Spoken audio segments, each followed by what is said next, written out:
Careful management of trees is a vital step to growing a healthy and productive plantation. When designing a management regime, you should consider weeds, which can be treated with chemical or non-chemical methods, monitoring and responding to the presence of pests and disease, controlling browsing pressure from wild mammals, introduced animals and livestock, pruning and thinning designed to support your plantation goals, and fire management as a tool to reduce fuel load, regenerate vegetation and protect trees.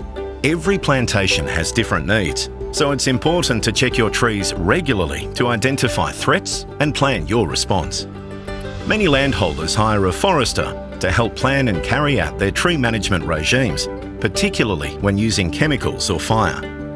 To connect with professionals who can help, visit the Private Forests Tasmania directory. Grow the future with private forestry.